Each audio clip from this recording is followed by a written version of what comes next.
So இன்றைக்கி வந்து pipe சிஸ்டம்ஸில் வந்து இந்த கொஷின் வந்து எப்படி சால்வ் பண்ணலான்னு பார்க்கலாம். ஸோ நான் வந்து பேசிக்கலாக நம்ம பைப் சிஸ்டம்ஸை வந்து டைம் அண்ட் ஒர்க் மாதிரி தான் இங்கே வந்து நம்ம எப்போவுமே ட்ரீட் பண்ணுவோம். ஸோ டைம் அண்ட் ஒர்க்கில் என்ன நடக்கும்னா, ஸோ அங்கே வந்து எல்லாருமே அங்கே மெயின் ஆப்ஜெக்டிவ் என்னதுன்னா நம்மளுக்கு ஒரு ஒர்க்கை வந்து கம்ப்ளீட் பண்ணணும். பட் இங்கே வந்து மெயின் ஆப்ஜெக்டிவ் வந்து டேங்க்கை வந்து ஃபில் பண்ணுறது தான். பட் அங்கே ஒரு ஒர்க்கு நடந்திருக்குன்னா அதை யாருமே வந்து பண்ண ஒர்க்கை வந்து ரிமூவ் பண்ண மாட்டாங்க. ஓகேவா? ஸோ அதனால் வந்து அங்கே யார் இருந்தாலுமே ஏபி இருந்தாலும் சரி, அவங்க சேர்ந்து இருந்தாலும் சரி, அங்கே எஃபிஷியன்சி வந்து ப்ளஸில் தான் இருக்கும். பட் இதுவே வந்து பைப் அண்ட் சிஸ்டம்ஸில் அப்படி இல்லை. ஃபில் பண்ண டேங்க்கை ஒரு பைப் வந்து ஃபில் பண்ணுது அப்படின்னா இன்னொரு பைப் வந்து அதை எம்டி பண்ணும். ஸோ அந்த ஃபில் பண்ணுற பைப்புக்கு பாசிட்டிவ் எஃபிஷியன்சி இருக்கும், அதை எம்டி பண்ணுற பைப்புக்கு வந்து நெகட்டிவ் எஃபிஷியன்சி இருக்கும். ஸோ அதை பொறுத்து தான் இது ஒரு மட்டும் தான் டிஃப்ரென்ஸ் இருக்கும். ஸோ இந்த மாதிரி டைப் வந்து அடிக்கடி எக்ஸாமில் கேட்குறது. ஸோ கிவன் வந்து பார்த்துடலாம். A fill a tank in 6 hours. அதாவது ஏ வந்து ஒரு எம்டியாக இருக்க டேங்க்கை ஃபுல்லாக ஃபில் பண்ணால் 6 hours எடுத்துப்பான். So B fill in 8 hours. So அதே தான், பட் பி வந்து 8 hours எடுத்துப்பான். சி வந்து எம்டி த ஃபுல் டேங்க். அதாவது ஃபுல் டேங்க் இருக்குது, அந்த வாட்டர் ஃபுல்லாக இருக்குது, அதை வந்து எம்டி பண்ணணுன்னா சி வந்து 10 hours வந்து எடுத்துப்பான் அப்படின்னு சொல்கிறாங்க. ஸோ அப்போ எல்லாத்தையும் ஓப்பன் பண்ணோன்னா டேங்க் எப்போ ஃபில் ஆகும் அப்படின்னு சொல்லி கேட்டிருக்காங்க.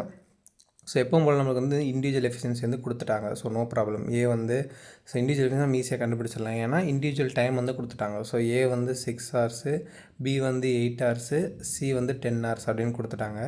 ஸோ இங்கே வந்து நான் சிக்கு மட்டும் பார் போட்டிருக்கேன், ஏன்னா அது மட்டும் வந்து நெகட்டிவ் எஃபிஷியன்சியில். ஸோ அது வந்து ஒரு டிஃப்ரென்ஷியேஷன் தெரியறதுக்காக. ஸோ இப்போ 6, 8, 10க்கு வந்து எல்சிஎம் எடுக்கணும். ஸோ பிக் நம்பர் என்ன 10. ஸோ 10ஓட மல்டிப்பிள் போயிட்டே இருக்கணும்.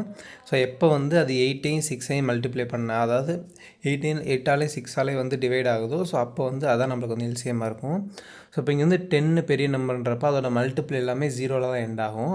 அதே மாதிரி 8ம் 6ம் வந்து 8 அப்புறம் 16 இந்த மாதிரி போகும். பட் அது 10ஆலே ஆகணும் அப்படின்றப்போ எப்போ 8ம் 6ம் அதோட மல்டிப்பிளில் 0 வருதோ அதை நம்ம டேரெக்டாக பார்த்துடலாம். இப்போ 8க்கு வந்து 18 வரும், இல்லை 8க்கு வந்து 40 வரும். ஸோ 40 10ஆல் ஆகாது, 10ஆல் ஆகும், பட் 6ஆல் ஆகாது. அப்புறம் 80 வரும், 80 வந்து 10ஆல் ஆகும், 6ஆல் ஆகாது. அப்புறம் திருப்பி வந்து 120 வரும். ஸோ 120 வந்து 6ஆலே ஆகும், 8ஆலே ஆகும், 10ஆலே ஆகும். அப்போ 120 தான் வந்து total capacity. So total capacity வந்து 120 கிடச்சிருச்சு.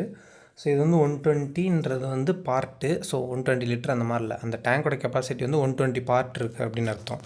ஸோ இப்போ டைம் என்ன பண்ணணும், total capacity divide by total efficiency போடணும். இங்கே டோட்டல் எஃபிஷியன்சின்றது ஏபிசி 3ஓட எஃபிஷியன்சி வந்து கண்டுபிடிக்கணும். இப்போ டோட்டல் கெப்பாசிட்டி 120, அப்போ 120 டிவைட் பை 6 போடணும். ஸோ 120 டிவைட் பை 6 போட்டோம்னா நம்மளுக்கு வந்து என்ன கிடைக்கும், 20 கிடைக்கும். ஸோ 20 தான் வந்து ஏவோட எஃபிஷியன்சி. ஸோ அதே மாதிரி 120 டிவைட் பை 8 போட்டோம்னா 15 தான் வந்து பியோட எஃபிஷியன்சி. இவங்க 2 பேர் ஃபில் பண்ணுறதுனால ப்ளஸ் எஃபிஷியன்சி.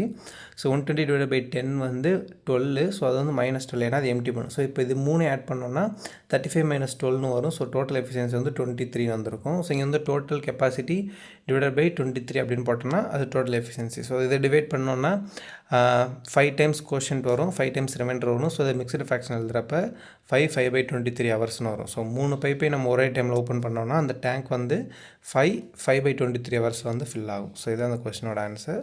ஸோ புரியலன்னா கமெண்ட் செக்ஷனில் கமெண்ட் பண்ணுங்கள். தேங்க்யூ.